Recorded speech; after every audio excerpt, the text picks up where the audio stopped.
أعوذ بالله من الشيطان الرجيم بسم الله الرحمن الرحيم الحمد لله رب العالمين الرحمن الرحيم مالك يوم الدين سورة الفاتحة أول آية الحمد لله رب العالمين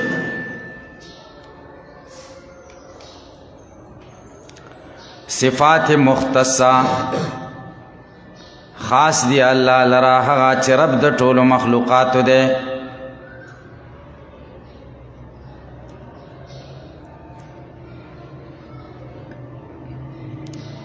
الحمدللہ رب العالمین د دې آیت خصوصیت دا ده چې دعوه پکې ذکر ده سره د یو دلیل نه الحمدللہ دعوه ده رب العالمین دا دلیل دی الرحمن الرحیم یا دلیل ثانی دے یا دلیل ثانی او ثالث دے مالک یوم الدین دلیل ثالث دے یا دلیل رابع دے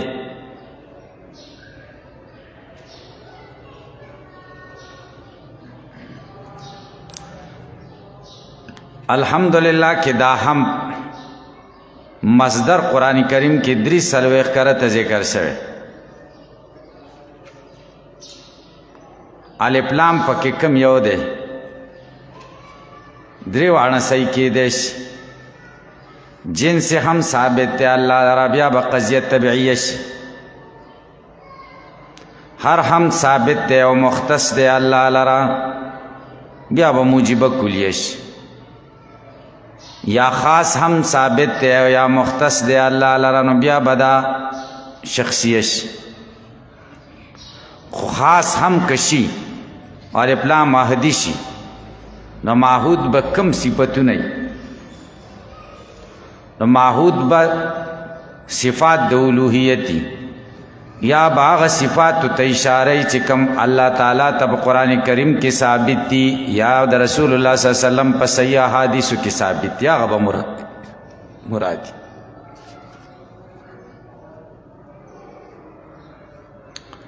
نو دی جملے کی تخصیص دے حسر دے پکی دا دو وجونا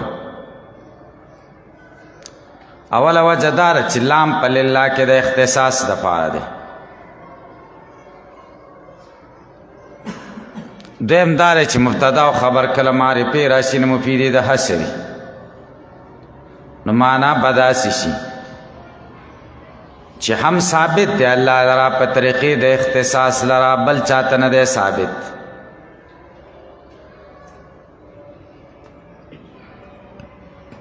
او دا حسر پکی 3 وانا اقسام جوڑے دیش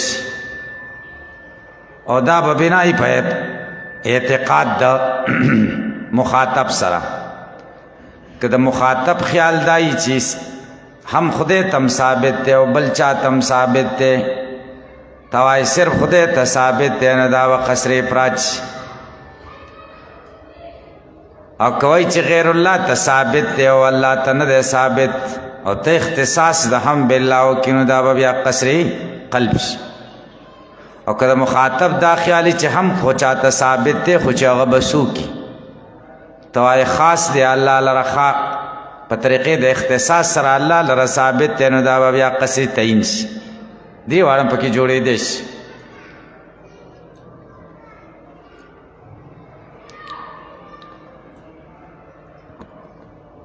اللہ تعالیٰ خپل نبی صلی اللہ علیہ وسلم تا پشپگو سینو کی دا قرآن کریم امر بالحمد کرے دے قل الحمدللہ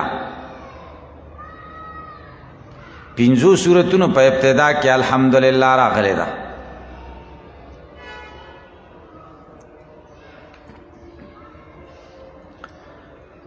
الف لام بارک اختلاف دے سو کوئی جنسی دے سو کوئی استغراقی دے سو کوئی عہد خارجی دے مولانا حسین علی رحمہ اللہ امام المفسرین لاغت دیر خیسته کتاب دے بلغت الحیران آگا کہ وہی صحیح خبر دادا اور راجع قول دا ہے چی لا ماہدی دے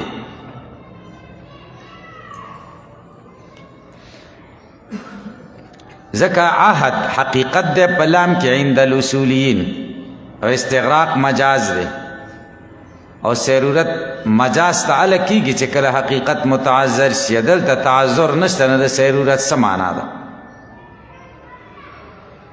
نو بیا سوال دا دی چې لا مهدي شي نو هغه ماحود پکې څه شی دي نو علامه حسین علی رحمه الله وایي ماحود صفات الالوهیت دي د خدای توب صفتونه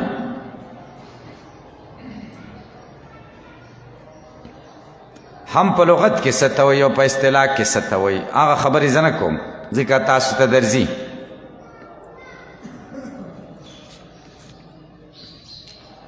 دا دعوه شوه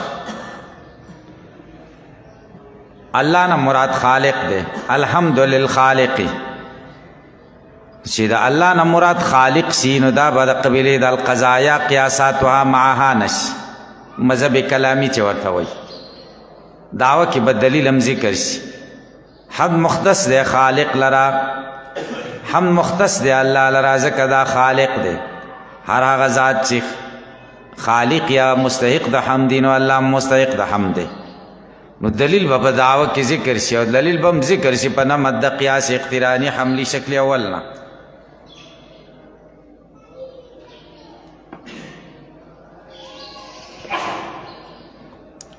رب العالمین دا اولنې صفت د الله ده دې ځای کې خو سورۃ الفاتحه کې د الحمدلله لپاره ضرب نه دی ذکر چې الله ته هم ثابت دی خو په کم ځای کې ورته ثابت دی په کم وخت کې ورته ثابت دی بل ځای کې د قرآن کریم الله تعالی ضرب ذکر کړی د حمد لپاره سورۃ الروم کې وایي د الله د حمد لپاره ضرب اسمانونه او ځمکې دي سورۃ الروم 13 آیت وَلَهُ الْحَمْدُ فِي السَّمَاوَاتِ وَالْأَرْضِ خاص الله لرحم ثابت ہے په اسمانونو او ځمکو کې ضرب پر سره ذکر شو ضرب مکان چې سماوات او ارض په سورۃ القصص کې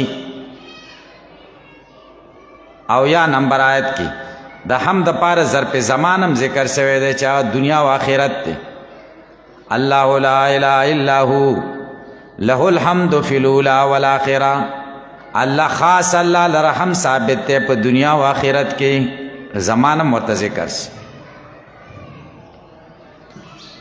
او په سورہ سبا کې ذکر دی وله الحمد فی الاخرة خاص الله لرحم ثابت دی په آخرت کې وهو الحکیم الخبیر الته صرف یو ضرب ذکر شو چې زمان دی او آخرت دی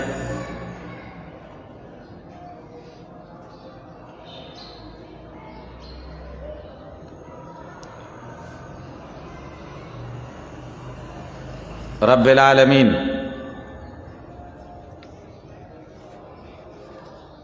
دلته اعتراض دی هغه دا دی چې دلته الحمدلله ویلې مبتدا خبر نه مقدمه شو او بل ځای کې وله الحمد کې هلته خبر مقدم شوی په مبتدا کې دا ولې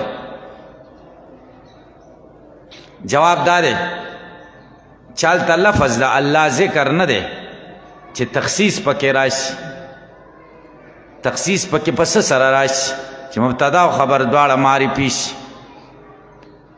دی وجه نه خبر را مقدم کده تخصیص د پاره او دلته تخصیص بغیر د تقدیم نه حاصل دی نو تقدیم د خبر ته ضرورت نشته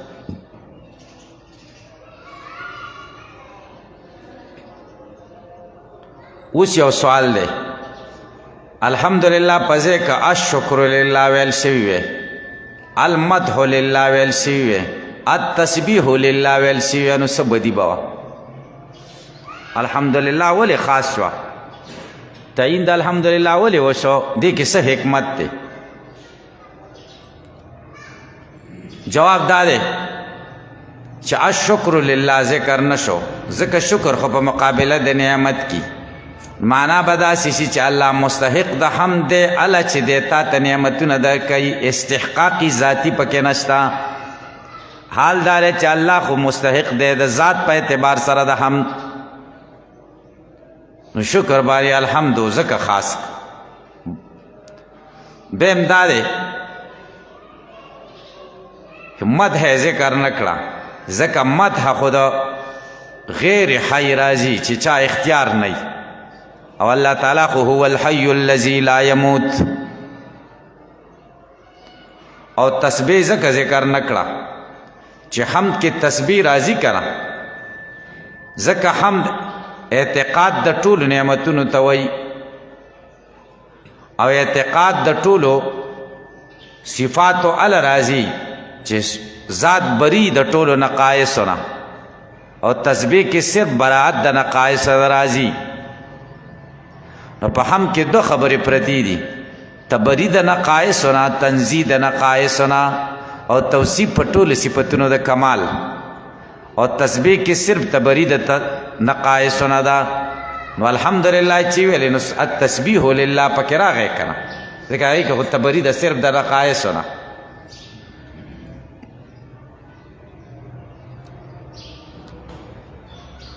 رب العالمین دا الله صفتونه ذکر کوي څلور یو رب یو رحمان یو رحیم یو مالک د اسم ذات نه وروسته دا صفات ولې ذکر کوي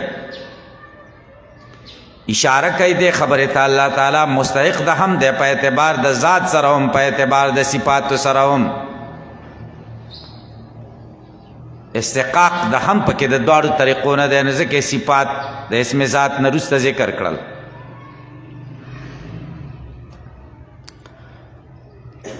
دا به اول دلیل شي د دعوې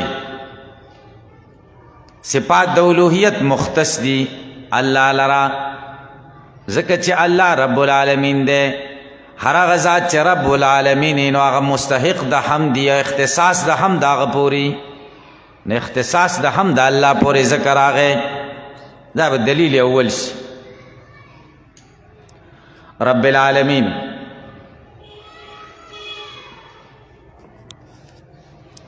دو لفظ دی مرکب اضافی دی یو رب دی او یو عالمین رب چاته وای رب حافظ ابن کثیر رحمه الله هو المالک المتصرف هغه چاته وای پتاي ملکیت هم شته او تا کې هر قسمه تصرف هم کولای شي دي طرف وای علامہ نصفی مدارک کی وی الرب هو الخالق ابتداء والمربی غذاء والغافر انتهاء رب غذات ته وی چې ابتداء نه ته پیدا کړی او د غذا په اعتبار سره ستا تربیت کوي او چې کله مړ شي بیا به بخي دی طرف وی بخي بدیاله چې سړی توپ کارونه کوي امام راغب مفردات کې وایي رب اصل کې د تربیه نه ده او تربیه څه ته وایي انشاء الشیء حالا فحالا الی حد التمام رسول د یو شي دی لګ لګ آخري مرحله ته دی طرف وایي یو شی لګ لګ لوی او کم ځای ته ورسه حد تمام ته دی طرف وایي علامہ نصفی رحمہ اللہ فرمائے اطلاق درب نہ کیږي مگر صرف الله باندې په غیر الله باندې چې اطلاق درب کې نو سره د تقید نه تقید به بل اضافت کې لکه سورہ یوسف دری شاید کې راغلی دی انه ربی احسن مسوای بادشاہ ته درب لفظ استعمال سے اضافت شوی کنه یا سورہ یوسف یوسل 50 آیت کې راغلی قال ارجع الى ربک بادشاہ تلار سنو بادشاہ باندې د رب اطلاق شو اضافت سره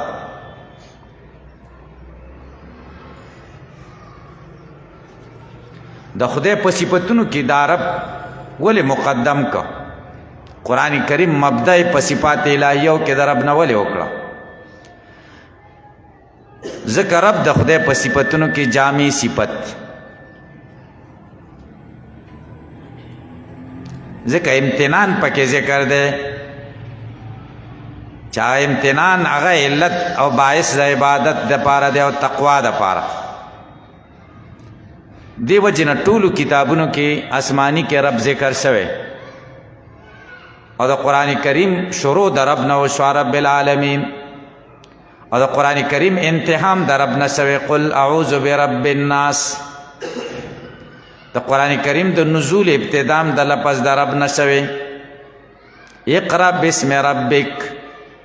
د قرآن کریم د نزول انتهام په لفظ د رب شوی فسبح بحمد ربک.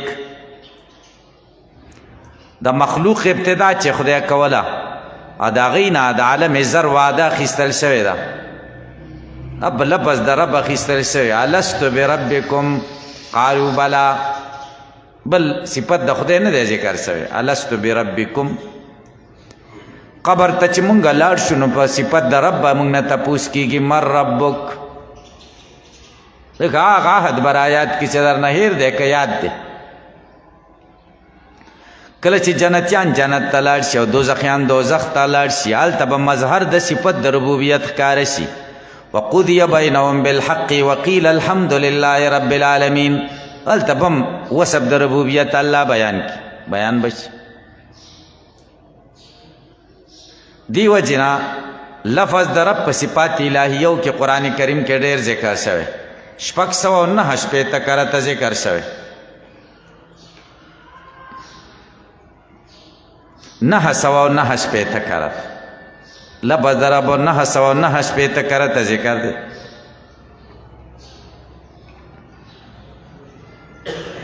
رب هغه چې خلکو له څیزونه ورکوي او خپله چاته محتاج نه وي د څیزونو. تاسو که هغه جاهلیت د زمانې د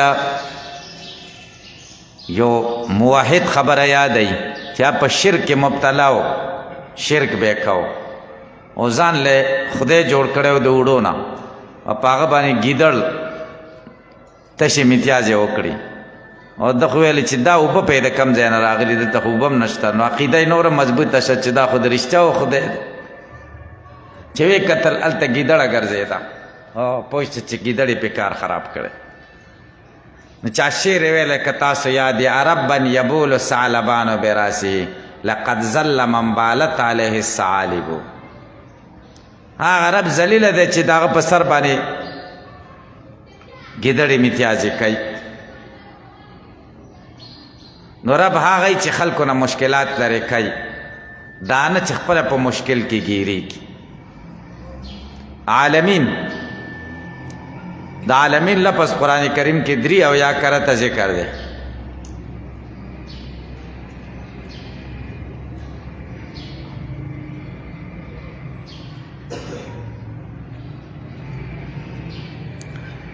دلته خو ذکر نشو چې د عالمینو نه څوک مراد دي.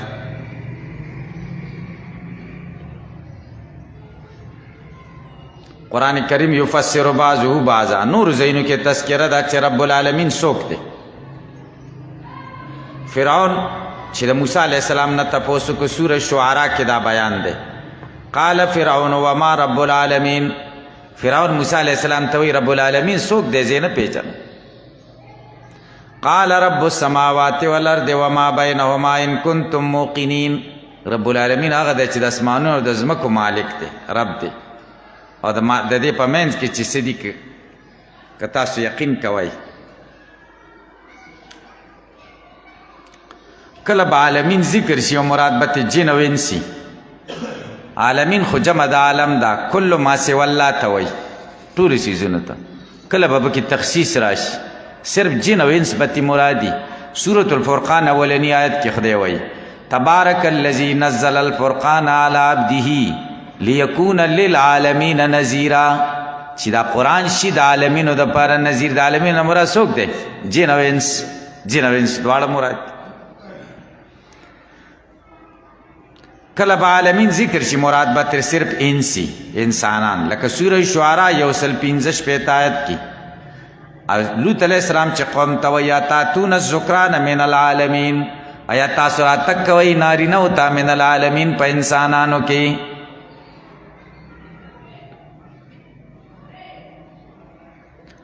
ابراهیم علیہ السلام د رب العالمین په تعریف کې فرمایلی وو سوره شعراء د 88 نه تر 82 پورې. رب العالمین څوک دی؟ الذي خلقنی فهو یهدین. آزاد دے چیزی پیدا کریم ما تسم لار خی والذی هو یطعمنی ویسقین واذا مرضت فهو یشفین او هغه ذات چې زمر شم ثم یحیین والذی اطمع ان یغفر لی خطیئتی یوم الدین چې ما ته به ګناهونه بخي د قیامت په ورځ. نه علامه نسبی چې کوم تعریف کړی و چې الخالق ابتداء والمربی غذاء والغافر انتهاء دا دی آیت نه ماخوذ دی.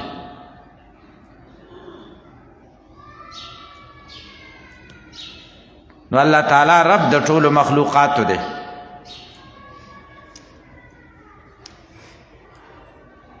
سوال دا چې عالمین جمع د عالم د عالم ما سوا الله ته وایي جمع ولې ذکر کړی دا؟ جواب دار جمع په اعتبار دا تعدد د اجناس سره او انواع سره ذکر کړی دا چې انواع د عالم متعدد دي. نو اول دلیل دا چې هم په طریقې د اختصاص سره الله لره ځکه ثابت دی چې الله رب العالمین دی، بل څوک رب العالمین نشته کنه.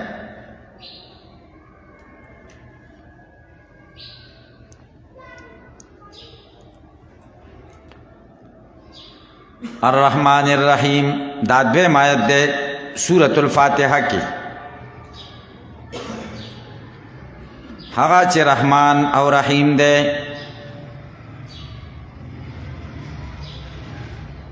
د دې آیت ربط د مخکې آیت سره څه دی؟ دوه طریقو سره دی. یوه طریقه دا د مخکې آیت کریمه کې دعوه ذکر وه او دې آیت کریمه کې دلیل ذکر دی او د دعوی او دلیل په منځ کې خو مناسبت واضح دی. الله ته هم په طریقې د اختصاص سره ثابت دی. ولی؟ ذکر رحمان دی، عام مهربان دی او خاص مهربان دی، منعم دی په انعاماتو سره، عاجله او آجله سره، عظیمه او صغیره سره. هر هغه ذات چې منعم وي په انعاماتو جلیله سره، عاجله او آجله سره، نو هغه ته اثبات د هم په طریقې د اختصاص سره وي، نو الله ته هم ثابت دی په طریقې د اختصاص سره. دا به دلیل شي.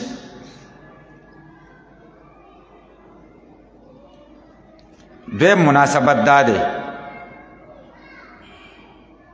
چې الله تعالی رب د مخلوقات دی، یعنی مخلوقات پیدا کړي دی او د هغوی تربیت کوي. نو دې آیت کې کیفیت د تربیت ذکر دی. تربیت یې څنګه کوي؟ نعمتونه ورکوي که نه؟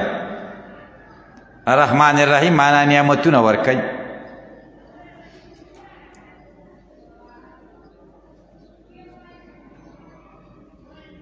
دلته به یو سوال وارد شي. سوال دا دی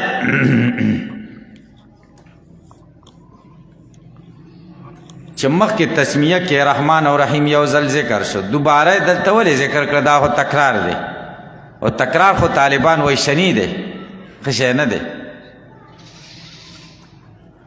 نو زموږ د مذهب مطابق خو جواب واضح دی. موږ خو تسمیه جز د فاتحې نه ګڼو، نو تکرار د کم ځای نه راغی. یو کلام کې خو چې دوه کرته شی ذکر شي هغه تکراري.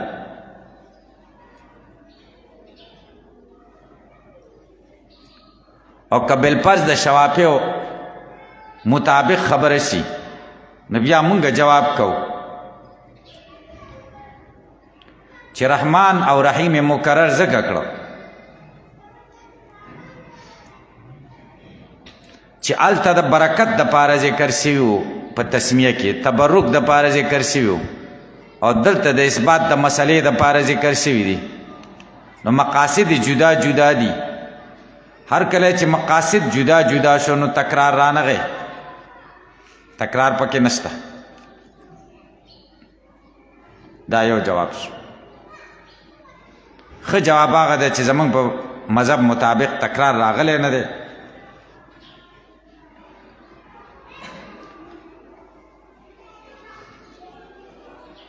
دریم جواب دا دی چې په بسم الله کې ذکر شوي وو رحمان او رحیم د دپې د هیبت د پاره.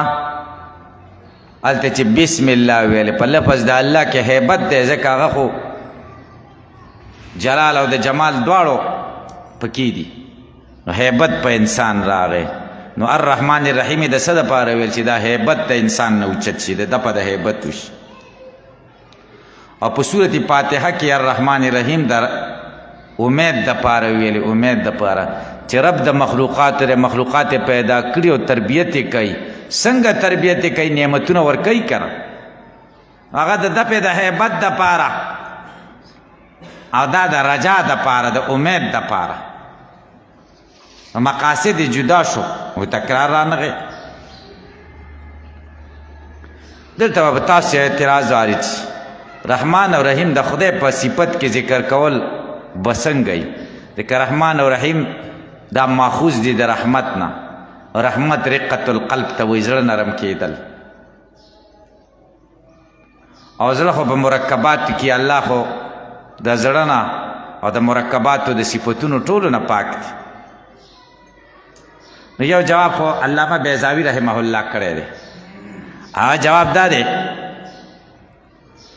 چې کوم صفتونه خدای ته ثابت دي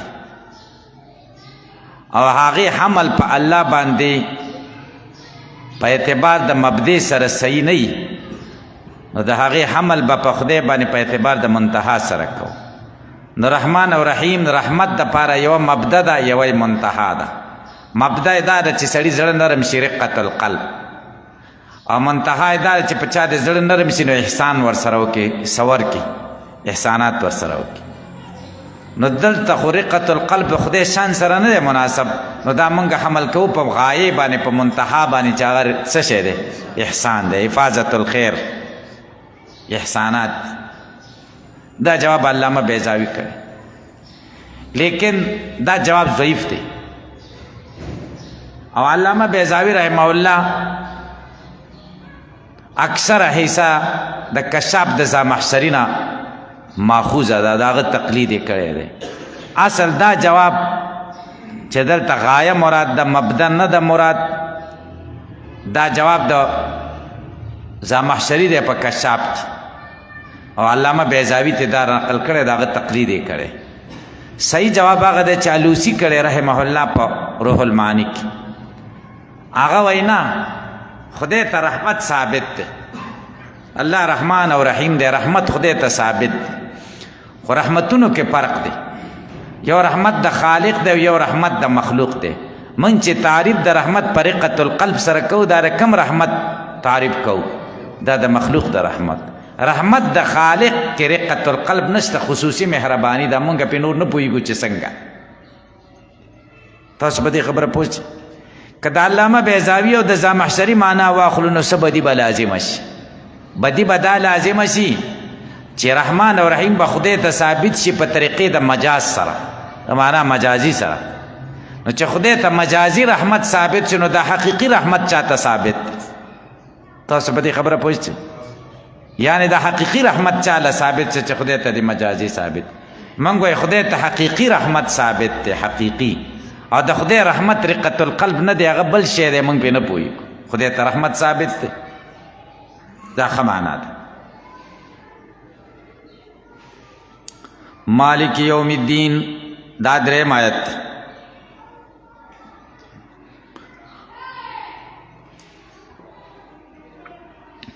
هغه چې مالک د ورځې د جزا دی د دې آیت مناسبت مخکې آیت سره سره دو طریقو سره مناسبت دی یوه طریقه دا مخکې هم دلیل و د دعوې دپاره د آیت کریمه کې هم دلیل دی د دعوې دپاره او د دعوې دپاره چې مختلف دلیلونه ذکر کېږي نو دلیلونو په منځ کې مناسبت واضح که نه دویم ربط دا دی چې مخکې الرحمن الرحیم کې دا ذکر شي چې خدای خلکو له نعمتونه ورکوي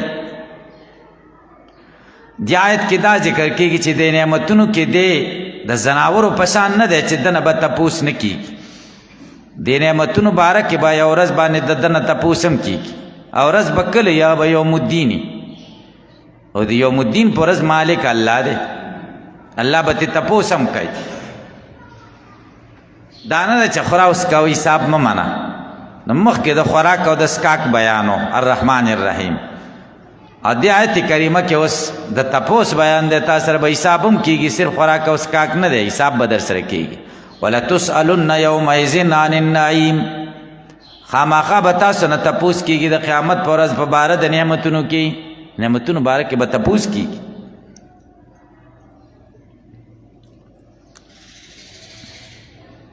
مالک، قرآن کریم کې د خدای په صفت کې مالک هم ذکر شوی، ملک هم ذکر شوی. مالک 3 کرته ذکر شوی، ملک 14 کرته ذکر شوی. مالک جمع مالکون یو ځل ذکر شوی دا انسانانو بارک سورہ یاسین. مالک اختیارمند ته وایي، د دنه چې څه لاندې آی ته مملوک وایي. ته د پیسو مالک یې، پیسې ستا مملوک دي. مالک او ملک کې څه فرق دی؟ ملک بادشاہ ته وایي. فرق پکې دا دی چې مالک وي نو دا ضروري نه ده چې دی دې ملکي، او چې ملکي نو دا ضروري ده چې دی به مالکي، ځکه جامې خو به لري که نور څه نه. ملک د پاره مالک کېدل ضروری دي، او د مالک د پاره ملک کېدل ضروری نه دي. تاسو په دې خبره پوه شئ؟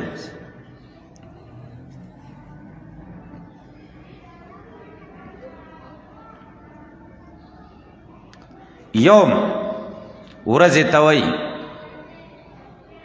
کله یوم ذکر شي مراد ترېنه ورځ نه وي، مطلق وقت دی،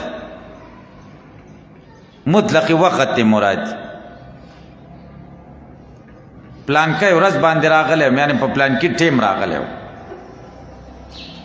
قرآن کریم کې د یوم لفظ 365 کرته ذکر شوی،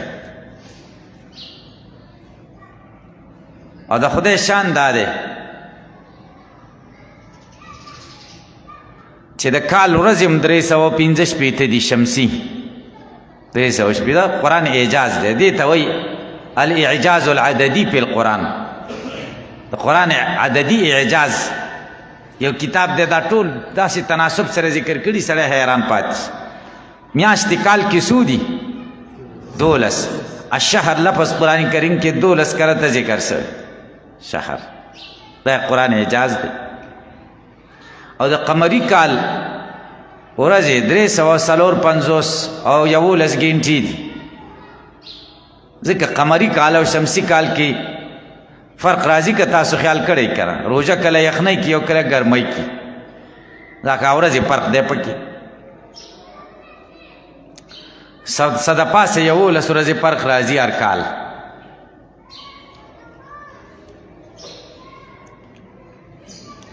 دین څه ته وایي؟ دین، دین لفظ قرآن کریم کې 58 کرته ذکر شوی.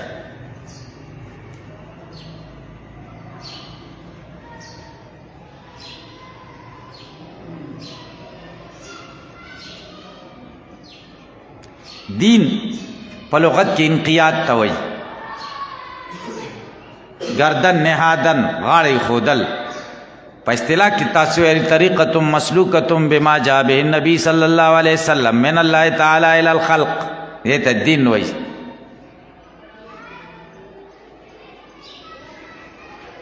قرآن کریم کې دا دین په ګڼو معناګانو سره استعمال شوی. دین په معنا د عقیدې سره استعمال شوی. سورہ بقرہ 255 آیت کی لا اکراہ فی الدین، عقیدہ کی جبر نشتا. دته دین په معنا د عقیدې سره. دویم دین په معنا د ملت سره. سورہ ال عمران 19 آیت ان الدین عند الله الاسلام، یقینا ملت دا الله په نس باندې اسلام دی چې کوم خدای ته مرضی او خوښ دی. د دین په معنا د ملت سره. دریم دین په معنا د ملت باطل سره. سورۃ الکافرون کې وایي لکم دینکم، ستاسو دپاره باطل ملت دی، ولی دین، زما دپاره خپل حق ملت دی. دینکم کې دین په معنا د باطل دین. څلورم دین په معنا د طاعت سره. وله الدین واسبا دی اللہ لرا طاعت دے واسبا دائما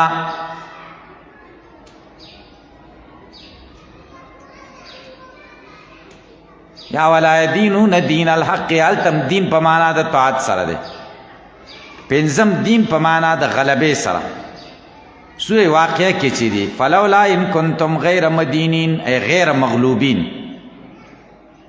شپږم دین پمانا د قانون سره تک سورہ یوسف شپږ آیات کې ما کان یاخذ فی دین الملک دته ندی مناسب چې وی نسی فی دین الملک د بادشاہ د قانون مطابق دین پمانا د چا سره قانون سره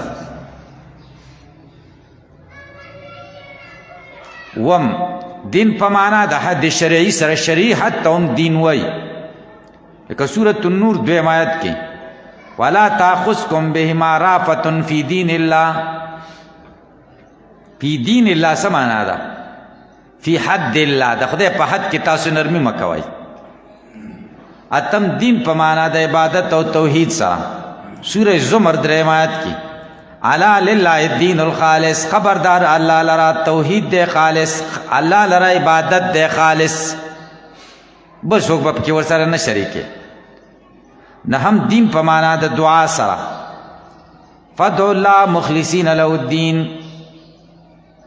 عبادت کوئی دا اللہ پدا سیال کے چے اخلاص کو ان کی یا اللہ لرا الدین پا دعا بلنا کی دین پمانا دا دعا سرا لسم دین پمانا دا حساب و جزا سرا لکه الکیس من دانا نفسا و دلتا دین پمانا دا جزا سرا کما تدینو تدانو یا مالک یوم الدین مالک دا ورزی دا جزا دے نا پمانا دا جزا سرا راگی مالک یوم الدین کی دلتا دین پمانا دا جزا سرا دے مالک پا ورزی دا مالک دا ورزی دا جزا دے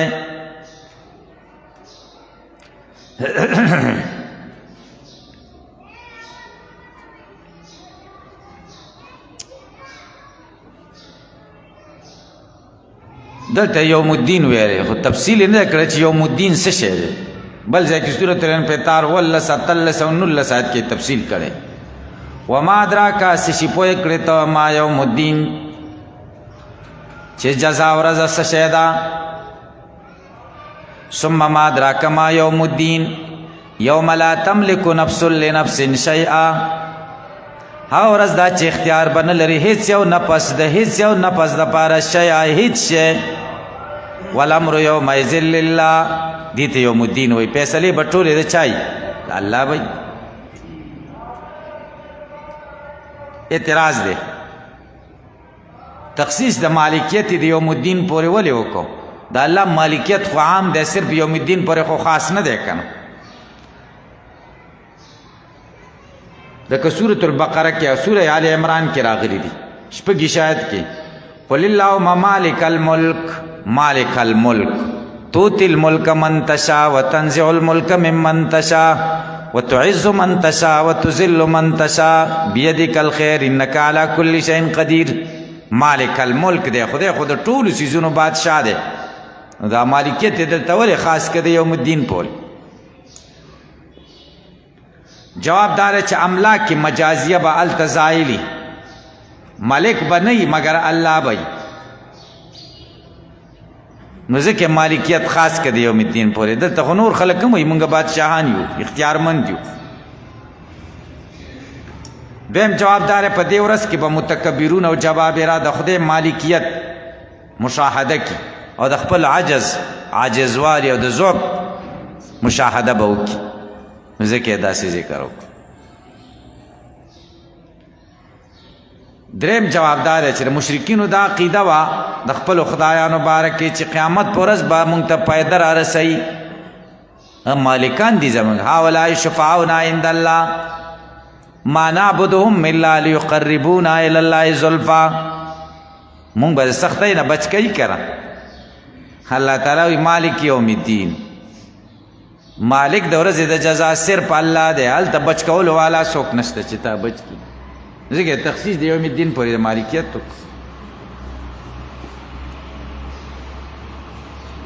دلته اعتراض دی چې مالک یوم الدین دا صفت د الله دی او دا خو نکره ده ځکه اضافت پکې لفظي دی او مفید د تعریف د پاره نه دی کړ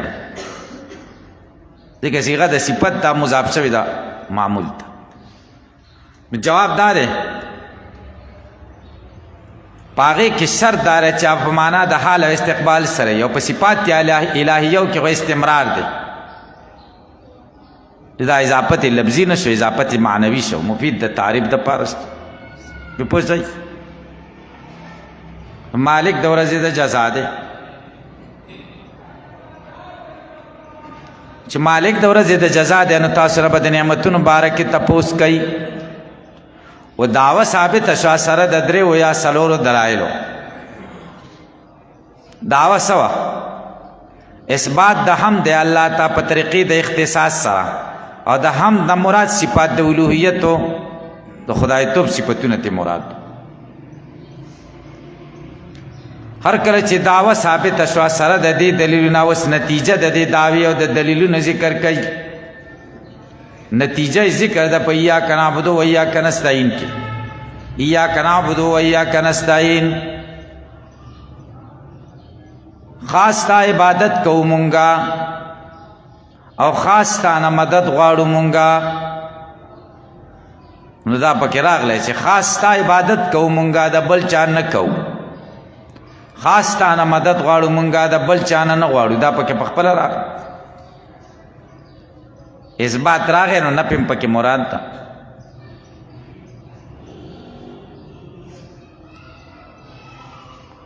ایاک نعبد و ایاک نستعین ای مناسبت مخکې آیتونو سره څه دی دریو طریقو سره ربط دی یوه طریقه دا ده مخکې دعوه ذکر شوه سره د دلایلو نه اوس فایده یې څه شوه فایده یې دا شوه چې معبود دی معلوم شو په دلایلو سره عبادت ثابت شنو ایاک نعبد و ایاک نستعین اقرار وکړه کنه دویم مناسبت دا ده چې مخکې ذکر شو مالک یوم الدین هغه چې بادشاه د ورځې د جزا ده هلته په هېڅ شي ته نه خلاصې ایاک نعبد و ایاک نستعین کې اوس هغه څه ذکر کوي چې په یوم الدین په ورځ به پې ته بچ کېږي چې عبادت دی بادشاہ د ورځې د دین الله دی مال متا ایس باندې به ته نه بچ کېږي بس څه به بچ کېږي په ایاک نعبدو عبادت باندې به بچ کېږي نه ایاک نعبدو کې د عبادت تذکره وشو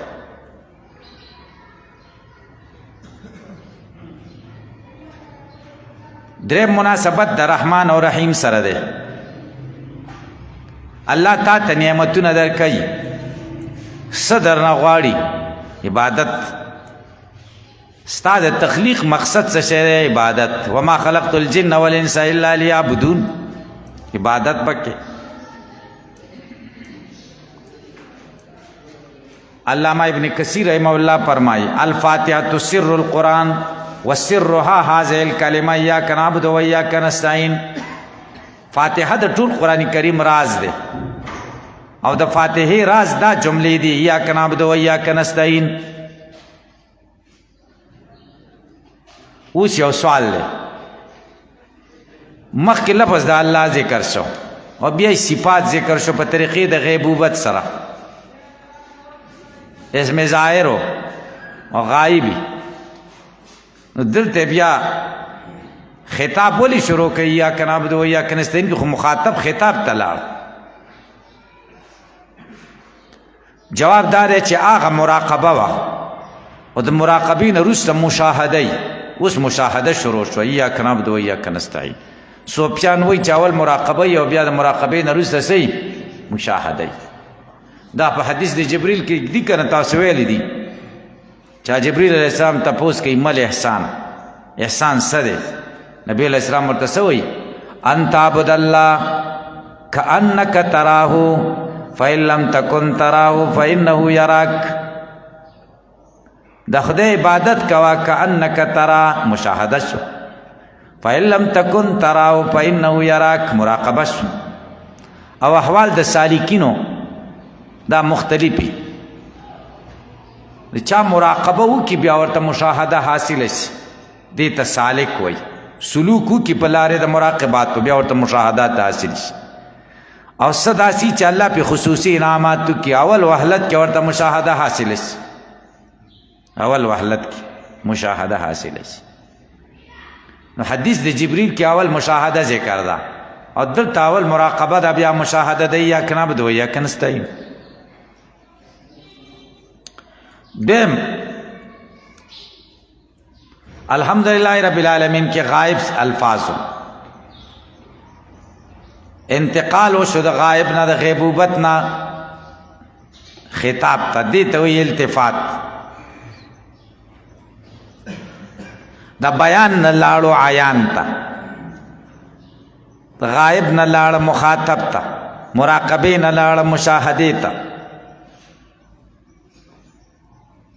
دا التفات د صد پارا ذکر کیگی د تنشید د سامعینو د پارا تازگی پیدا شي کلام دی یو اسلوب نه بل اسلوب ته ووړي نو سړی کې تازگی پیدا شي کړه دیم دار چې کله ته مخاطبه اهل بکله ګرځي چې چا سره مخاطبه کېدای صفاتونه بیان کې کړه هغه صفاتونه دی بیان کې اوس اهل د مشاهده وګرځي دي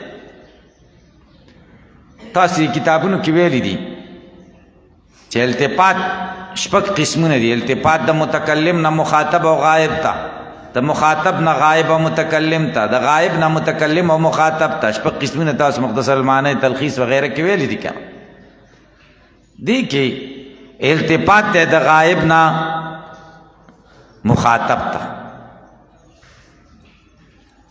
ایاک نعبد خاص تا عبادت کو مونږه په دې ایاک نعبد کې اشاره ده تحقیق د معنا د لا اله الا الله تا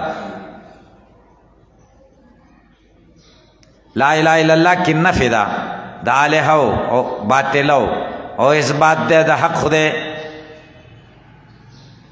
نفي او اثبات دواړه دي پکې په ایاک نعبد کې نفي هم د اثبات هم ده پکې ایاک نعبد خاص تا عبادت کو مونږه د بل چا نه کو نه په اثبات پکې دواړه راغله کړ نه په اشاره شوی دا په تقدیم د معمول سره چاغه ایاک ده او اثبات کی اشاره ده په نعبدو کې او په نور قرآن کریم په نور زینو کې د دې آیت تفسیر شوی ده چې نه په اثبات پکې دواړه ذکر دي لکه سورۃ البقره کې الله ویش یوشتم آیت کې یا ایها الناس اعبدوا ربکم الذی خلقکم والذین من قبلکم لعلکم تتقون اعبدوا دا اثبات بیا ورپسې وروسته وایي فلا تجعلوا لله اندادا دا نفي شو هلته نفي او اثبات ذکر شو دلته په ایاک نعبد په یو لفظ کې نفي او اثبات دواړه ذکر شو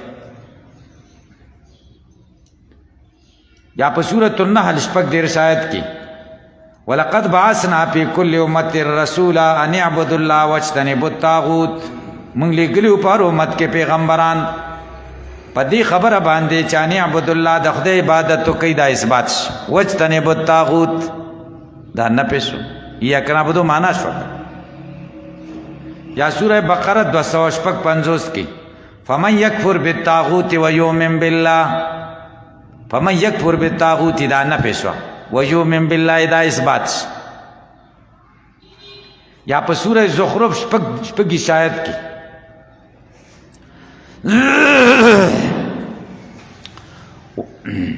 وإذ قال إبراهيم لأبيه وقومه إنني براء مما تعبدون دا نه پېښوا الا الذي فطرني دا اثبات سورة الانبیاء 15 آیت کې وما ارسلنا قبلك من رسول الا نوحي إليه انه لا اله الا انا فاعبدون لا اله دا نه پېښوا الا انا فاعبدون دا اثبات نه په اثبات دې څه ذکر کړل چې ټول پیغمبرانو دعوت وګوره حافظ نه حمایت کې غلطي دم تاسو را تخکار کوي صحیح دلته اعتراض دی چې یا کنه به د عبادت په استعانت ولې مقدم ک استعانت خو اسباب د عبادت دي خدای را مدد غواړي چې اسباب د عبادت راک نو وسایل وسیله شو عبادت مقصود شو وسیله خود مقصود نه مقدمی کړه عبادت ولی مقدم کړه استعانت.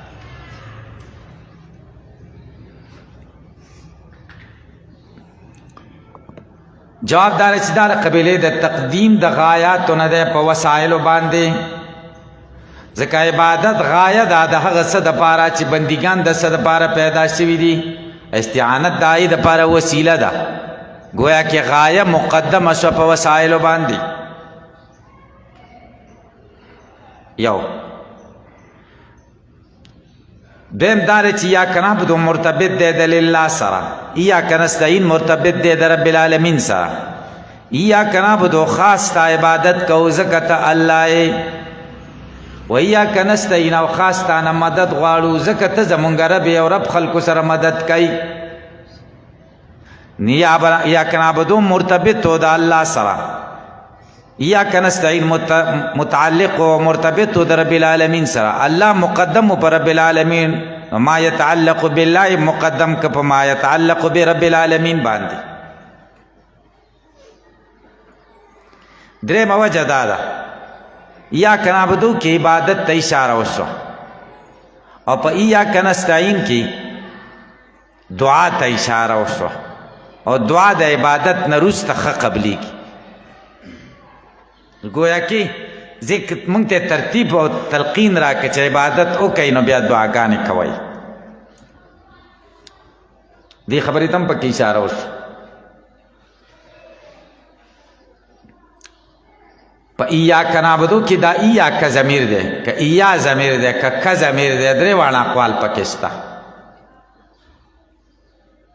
راجح قول دا چې ایا ضمیر منفصل دی، منصوب دی. اللواحق چې کاپ دی، یا بعضې ځای کې ها راغلي ایاهو، یا راغلي ایایا، دا د بیان د خطاب دپاره او د بیان د غیبت دپاره او د بیان د تکلم دپاره.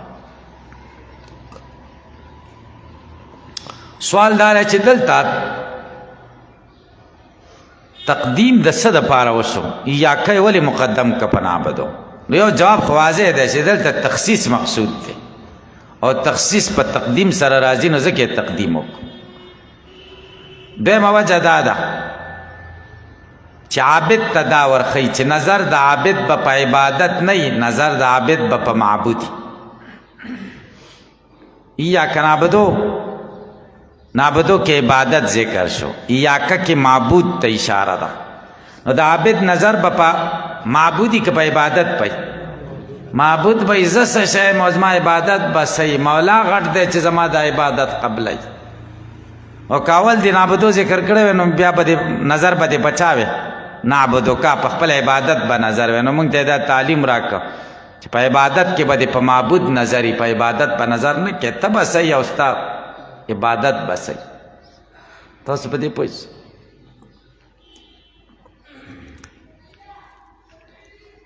نو ځکه ایاک په نعبدو مقدم کو، تقدیم وجه ده.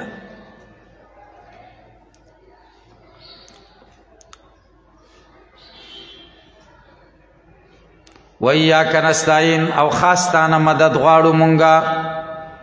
دلته اعتراض دی، اختصار چې بشوی ایاک نعبدو و نستعین، نو ایاک پکې مراد وکنن، دلته دوباره د ایاک تکرار ته څه ضرورت؟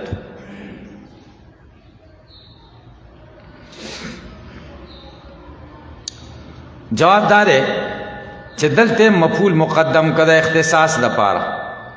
اشاره دې خبرې ته وکړه لکه څنګه چې عبادت خاص دی د الله پورې، استعانت هم خاص دی د الله پورې، مدد بم صرف د الله نه غواړي.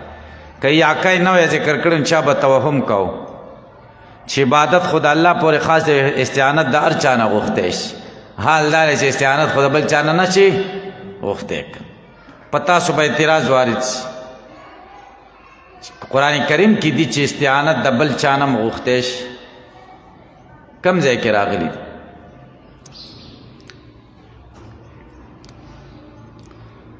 عیسی علیه السلام چې خلکو ته من انصاری الله، څوک به زما مدد وکړي د الله دپاره، د بل نه مدد وغوښته که نه. سوره کهف کې چې دي 95 آیت کې ذوالقرنین چې خلکو ته وایي فاعینوني بقوة، زما مدد وکړئ په قوت سره.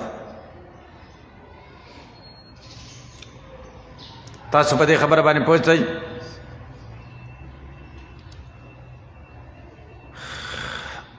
یا سوره مائده کې دي وتعاونوا علی البر والتقوا، یو بل سره مدد کوئ په بیر او تقوا کې. او تاسو وایئ چې استعانت سے مدد به صرف د الله نه غواړي. او په سوره ال عمران یو آیت کې دي ولقد اخذ الله میثاقا، الله تعالی مضبوطه وعده د پیغمبرانو نه اخیستې ده چې د اخري زمانې پیغمبر مدد ولتنصرنه، د اخري زمانې د پیغمبر مدد به کوي ولتنصرنه. تاسو به دې پوه شئ. جواب دا دی چې استعانت دوه قسمه دی، یو ما تحت الاسباب دی د اسبابو دایره کې، یو د اسبابو نه بالا ما فوق الاسباب. دلته کم استعانت چې د الله پورې خاص دی هغه ما فوق الاسباب دی، او دا بل چې کم دی دا د اسبابو په دایره کې دی، دا د مخلوق نه غوښتی شي. چاته وایي دا د ګیا پنډ را اوچت کا، یا دا بستره را سره سیروځي یا چیلې ته وایي صدا غځی پورې، دا استعانت نشه څه، دا غیر الله، دا خو د اسبابو دایره کې دی، دا جایز دی. تاسو په دې خبره باندې پوه شئ.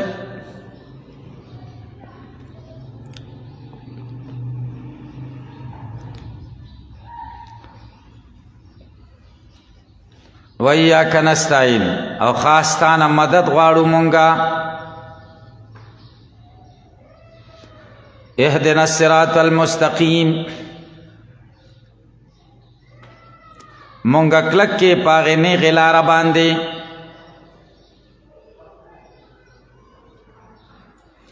مناسبت د دې آیت مخکې آیت سره سره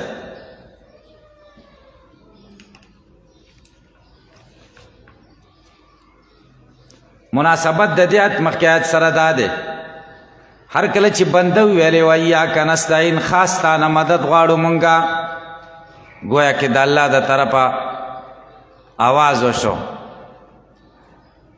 زه ستاسو څنګه مدد وکم. بنده ورته وایي اهدنا الصراط المستقیم، داسې مدد مو که چې نیغه لاره باندې مونږه کلک. تاسې به دې پوه شئ. دا یو ربط شو. دویم ربط دا دی ایاک نعبدو کې عبادت ذکر او چې د خدای عبادت کول پکار دي. بندگانو اقرار د عبادت وکړو، خاص تا عبادت کو، د بل چا عبادت نه کو.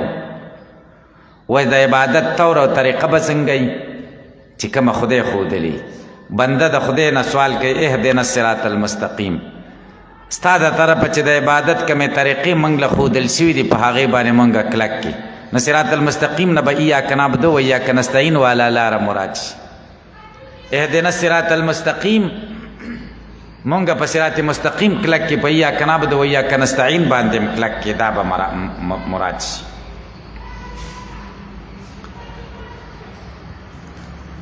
د هدایت ماده قرآن کریم کې 298 کرته ذکر شوی ده. لفظ د مستقیم و 10 کرته ذکر دی. دا الله نه هدایت غواړي. دا ولې؟ ځکه الله هدایت ورکوونکی او هادي دی. سوره یونس 15 آیت کې دی والله یدعو الی دار السلام ویهدی من یشاء الی صراط مستقیم.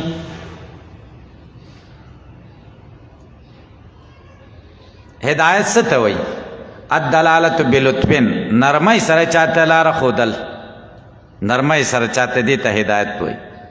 تاسو باندې به اعتراض وارد شي.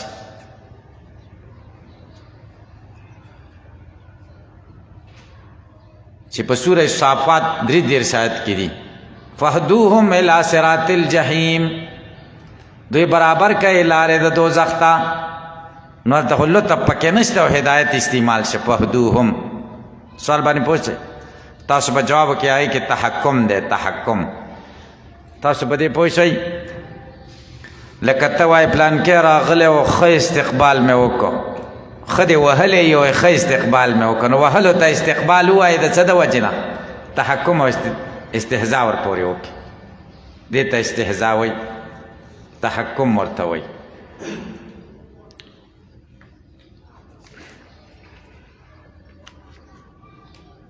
مستقیم نسم مراد دی دین اللہ الذی لا عوج له د هغه خدای هغه دین ته مراد دی چې هغې کې کږلیچونه نشته، نیغه لاره ده، نیغه لاره ده. افراط او تفرید په منځ کې ده، نه پکې افراط شته نه پکې تفرید شته، نه جبر دی نه قدر دی. جبر نه دی چې بنده هیڅ هم نشي کولی، قدر هم نه دی چې بنده هر څه کولی شي، خالق هم دی او کاسب هم نه، درمیانه لاره ده چې خالق الله دی او کاسب بنده دی. نه تشبیه ده او نه تعطیل دی. تعطیل لکه معتزله د خدای صفات نه مني، ځکه وایي یا به قدیم او یا به حادث وي، که قدیم شي نو تعدد د قدماو راځي او که حادث شي نو الله به محل د حوادث وګرځي. تعالی په دواړو شقونو باطل دی، مقدمه مثل شي. تشبیه هم نشته چې خدای ته موږ صفتونه منو داسې دي لکه زمونږ چې څنګه دي، نه تشبیه شته او نه تعطیل. خدای ته ثابت دي صفات، موږ په متشابهاتو باندې نه پوهېږو چې معنا حقیقي څه ده، کیف یې څنګه دی، موږ پرې نه پوهېږو. او نه رپس دی او نه خروج دی. رپس داسې نه ده چې صحابه او له کافرانو وایو، او نه داسې ده چې علي رضی الله عنه ته خدای وایي، بلکې درمیانه چلیږي. او نه داسې ده لکه معتزله چې مرتکب د کبیرې د ایمان نه خارجی او کفر کې نه داخلی، او نه داسې ده لکه خوارج د ایمان نه خارجی او په کفر کې داخلی. موږ داسې نه یو، موږ مرتکب د کبیرې ته مؤمن وایو چې دی مؤمن دی او په توبې باندې به ورته خدای ګناه معاف کړي، او که بغیر د توبې نه مړ شي دوزخ نه به بیا راوځي، په یو وخت کې خدای به یې ترې راوباسي. کافر نه دی. دې ته صراط مستقیم وایي. مستقیم دې کې استعاره مصرحه ده. تشبیه د دین ورکړل شوی ده د لارې نیغې سره، نو دین مشبه شو او صراط مستقیم مشبه به شو. کلام کې مشبه به ذکر دی نو مصرحه شو. یو خط مستقیم او یو صراط مستقیمی. دا مستقیم اصل کې دا د خط صفت دی. خط مستقیم څه ته وایي چې نیغ تللی، دا پښتو کې معنا ده. او تعریف دا دی ما تفنیه نقطتون. خط مستقیم هغې ته وایي چې یوه نقطه یې پټ کړي. دلته ته خط ولیکي داسې نیغ په بالپین باندې، بیا داسې ونیسي دا پرچه، نو ستا سترګې له به څه راځي؟ یو ټکی به راځي، دا نور ټکي به درنه ټول څه شي؟ پناه شي. دا خط خو د ډېرو ټکو نه جوړ دی که نه؟ مجموعه د ټکوکو ته څه وایي؟ خط ورته وایي که نه؟ تاسې به دې پوه شئ چې هغه طالب قصه خو مې اورېدلې ده که نه، چې په حاشیه باندې مچ او دس مات کړی، تور او دس یې مات کړی، نو ده ورته داسې چل کړی چې د دې ځینې ورته داسې کړي داسې نقطې ورکړي، حق ځای ته رسېدلی او بیا ورته لیکلي چې غلط، یعنې دا ټکی غلط دی. اوس خو نقطې خو ډېرې شوې که نه، ټکي خو ډېر شو، اوس سړی په اشتباه کې راځي چې کم ټکی ښیي چې دا غلط دی، نو لاندې ورته ولیکل مراد من الټکوک آخر الټکوک. د دې ټکو نه کم یو ټکی مراد دی، اخیرنی ټکی اخرني ته غلط وایم، دا نور خو صحیح دي ځکه ما ورته وروستلي دي. پې پوه شئ؟ نو خط مستقیم څه ته وایي چې یوه نقطه یې ختمی، فنا کوي، ستا د نظر نه یې پټوي. دویم تعریف یې دا دی اکثر الخطوط الواصله بین النقطتین. دا دوو ټکو په منځ کې چې کومه لنډه لاره ده هغې ته خط مستقیم وایي. پې پوه نشته؟ دلته یو ټکی وکړې، دلته یو ټکی دلته وکړه، و د دې دواړو ټکو په منځ کې وصل راوله، داسې پکې وصل راوله، داسې پکې راوله، د منځ کې داسې راوله. دا خو لرې لارې شوې، او چې داسې سیده کښې نو کوم یو خط لنډ شو، دا سیده لنډ شو، او دا نور چې ناپ کې نو هغه ډېرېږي، او دا سیده چې کوم دی دا به په ناپ کې کم راشي. نو صراط مستقیم ته ځکه مستقیم وایي چې دا د جنت د ټولو نه نږدې لاره ده. دا نورې خو ډېرې اوږدې دي، دا بریلیانو چې کومې نیولي دي، میلاد شریف کوي او اسقاط شریف کوي او جمعې کوي، دا خو هسې ځان ته کار خراب کړی دی، ځان له لارې لرې کړي دي. د دین خو ډېر اسانه لاره ده، هېڅ تکلیف پکې نشته، بلا تکلیفه کار دی. او د اذان نه مخکې او وروسته الصلاة والسلام یا علیک یا رسول الله، دا شته دی دین کې. کتابونو کې چې اذان دی دا پکې یا د نورو خلکو چې دا کمې لارې جوړې کړي دي د نورو دا ټولې لرې دي او دا زمونږ مستقیمه لاره چې کومه ده دا صحیح ده د خیر صحیح ده انشاءالله. نو صراط مستقیم دی ته وایي مصداق د صراط مستقیم څه شی دی؟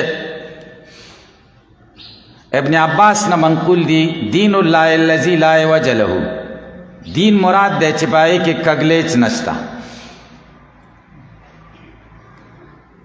بعضې وایي د هغې نه مراد اسلام دی، بعضې وایي د صراط مستقیم نه مراد متابعت د الله او د رسول دی، لکه په ابن کثیر کې راغلی دی. قرآن کریم کې د صراط مستقیم تفسیر په عبادت سره راغلی، عبادت ته صراط مستقیم وایي. لکه سوره آل عمران کې راغلی دی 150 آیت ان الله ربی و ربکم فاعبدوا هذا صراط مستقیم، یقینا الله زما رب دی او ستاسو رب دی، د عبادت کوي دا نیغه لاره ده. هذا کې اشاره عبادت ته دا عبادت نیغه لاره ده، عبادت ته صراط مستقیم ویل شو. یا سوره یاسین کې الله تعالی وایي وان اعبدونی هذا صراط مستقیم، عبادت ته صراط مستقیم ویل شو. دویم دار کتاب الله تم صراط مستقیم وایي. سوره یاسین سوره انعام 1 وهذا صراط ربک مستقیما، دا لاره د رب ستا ده نیغه. هذا کې اشاره کتاب الله ته قرآن ته د رسول الله لارې ته هم صراط مستقیم ویل شوی. سوره یاسین 3 آیات کې انک لمن المرسلین علی صراط مستقیم، د نبی علیہ السلام لارې ته صراط مستقیم ویل شو. یا سوره زخرف کې راغلی دی 1 واتبعونی هذا صراط مستقیم. او ابو العالیه وایي د صراط مستقیم نه مراد رسول الله او ابوبکر او عمر دي. اهدنا الصراط المستقیم، مونږ کلک کې پای نه غلاره چې د رسول الله او د ابوبکر او د عمر لاره ده.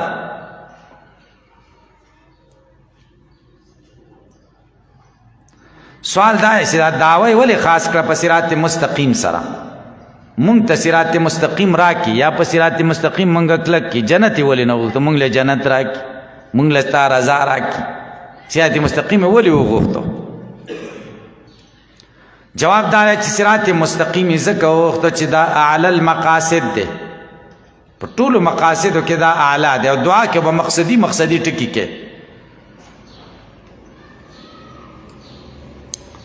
دعا خو به اوږدې نه که نه چې خدای موږ له ډوډۍ راکړي او ورسره پیازي او ورسره چې کوم دی اوبه او ورسره پلانکی شی یا ورپسره پلانکی شی، دې باندې بس ستړی شي. داسې وایي خدای خوراک په باب کې زمونږ ضروریات او سهولیات پوره کړي.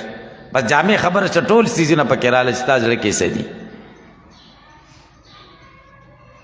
نو دعا کې به اختصار کې مطلبي ټکي به وایو. نو مطلبي سیز اعلی المقاصد صراط مستقیم دی، دا ځکه ذکر کړه دا اعلی المقاصد دی. دې وجې نه چې د دې داعی رسول الله دی، رسول الله صراط مستقیم ته دعوت ورکوي او مؤمنان دي. سوره یوسف 1:58 قل هذه سبیلی ادعو الی الله علی بصیرة انا ومن اتبعنی، ورته ووایه دا زما لاره ده، الله طرف ته زه رابلل کوم په بصیرت باندې زه او هغه څوک چې زما تابعدار دي. دې لارې مستقیمې ته د الله رسول او مؤمنان خلق رابلي.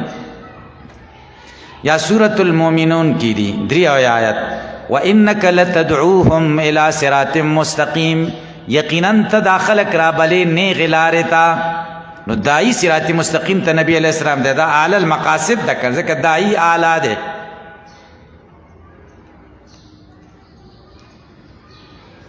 دویم دا اعلی المقاصد ځکه دی چې غل لوی غل دی چې شیطان دی. اخبث الناس چې کوم بدترین خلق دی هغه معنی دی د صراط مستقیم نه. نو صراط مستقیم ښه شی دی ځکه چې خلک ورپسې ډېر کوشش کوي چې تا تې واړی. شیطان دی تا اړی د دې لارې نو معلومه شوه چې دا قیمتي شی دی. سورة الاعراف 14 آیت کې فبما اغويتني لاقعدن لهم صراطك المستقيم. قسم یاد که چې خامخا باز کینم دوی ته ستا په نیغه لاره کې نیغې لارې له به نه پرېږدم. نو ځکه وایي اهدنا الصراط المستقیم. دشمن دې ناست دی نه دی پرېږدي نو بار بار به خدای نه غواړي که یا سورة النمل سلیری شاید کې وزین لهم الشیطان اعمالهم فصدهم عن السبیل. ښایسته کړي دي دي ته شیطان بد عملونه د دوی اړولي دي د نیغې لارې نه. شیطان خلک د نیغې لارې نه اړوي د صراط مستقیم نه. یا به د مشران د نیغې لارې نه اړوي او کبرا سادات او کبرا به د نیغې لارې نه اړوي. سورة الاحزاب بوش پیته کې دا مطلب الله بیان کړی. وقالوا ربنا انا اطعنا سادتنا وكبراءنا فاضلونا السبيل. دی وایي رب زمونږ مونږ خو د مشرانو تابعداري کوو د غټانو. فاضلونا السبيل صراط مستقیم نه مونږ بېلارې کړي. صراط مستقیم ډېر اهم شی دی ځکه سادات او کبرا ورپسې نښتي تا نه پرېږدي. درېیم دا دی چې بد عالمان علمای سو او بد پیران رهبان سو بد عمله خلک تا دې صراط مستقیم ته نه پرېږدي. صراط مستقیم نه دې اړوي ځکه هغه وایي که دا خلک په صراط مستقیم شي نو زمونږ کار خرابېږي. کار به زمونږ خراب شي. سورة توبہ کې راغلي دي څلور دېرش آیت کې ان کثیرا من الاحبار والرهبان لیاکلون اموال الناس بالباطل ویصدون عن سبیل الله. صراط مستقیم نه خلک اړوي احبار او رهبان. اوس یو بل سوال دی هغه دا دی چې صراط مستقیم دلته معرفه ولې ذکر کا بل ځای کې نکره ذکر شوی یهدیک صراطا مستقیما. هلته صراط مستقیم نکره ذکر شوی دلته معرفه ولې ذکر شوی. جواب دا دی چې د تعریف سره پکې جامعیت راغی او دا مقام د دعا دی او د دعا په مقام کې به داسې الفاظ ذکر کوي چې هغه جامع نیغه لاره راته وښایي په ټولو امورو کې. تاسو ته مخکې ما ویلې اهدنا الصراط المستقیم فی الاعتقادات والاعمال والاخلاق. په عباداتو کې او په اعمالو کې او په اخلاقو ټولو کې راته صراط مستقیم وښایي. اول ته نکره ذکر کړی ده چې خو مقام د دعا نه دی د دعا مقام نه دی نو جامعیت پکې ضروري نه دی که نه. دا خبره حافظ ابن القیم ذکر کړی بدایع تفسیر کې.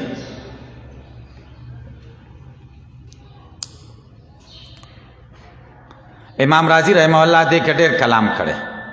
صراط مستقیم کې ډېر فروق ذکر کړي دي دا اعتقادات ذکر کړي بیا په تردیدات کړي. صراط مستقیم ثابته کړې ده چې ما انا علیه و اصحابي د رسول الله صحابه لاره ده چې کومه توارث سره پاتې ده تر قیامته پورې به چلیږي. دا صراط مستقیم ده. دلته اعتراض دی مصلی خو مؤمن دی. مؤمن ته خو هدایت د صراط مستقیم شوی نو بیا دی څنګه وایي اهدنا الصراط المستقیم مونږ د صراط مستقیم وښایي. ما جواب وکړه که نه دا تنګ نشي بچه کښېنه. ما جواب وکړه چې اهدنا په معنا د کلکوالي سره کله به فعل ذکر شي مراد به ترېنه دوام د فعل لکه یو سړی ولاړ یو ته کور ته لاړ شي سړي ته وایي ته ودرېږه زه راځمه ودرېږه خو دا معنا نه چې هغه ناست دی ورته وایي چې ودرېږه. ودرېږه معنا څه ده ته په دې قیام باندې ثابت شه دوام وکړه. نو دلته اهدنا معنا ما څنګه وکړه مونږ کلک کې په نیغه لاره ثابت کې مونږ په نیغه لاره به ټیک شو خبره. بیم جواب دا چې دلته د هدایت کې مراتب دي مراد زیادت په هدایت دی. اهدنا الصراط المستقیم مونږ برابر کې په نیغه لاره یعنی کومه مرتبه کې چې دین هم ورمخکې کې کېدای شي مونږ به د مراقبې په مرتبه کې وي مشاهدې مرتبې ته ورسې علم الیقین او عین الیقین او حق الیقین آخری مرتبې ته ورسې. دا به مطلب چې زیادت په هدایت مراد. صراط الذین انعمت علیہم د صراط مستقیم دو صفتونه ذکر کوي یو ایجابي صفت ذکر کوي او یو سلبي صفت ذکر کوي. ایجابي صفت دا د صراط الذین انعمت علیہم سلبی صفت دا ده غیر المغضوب علیہم ولا الضالین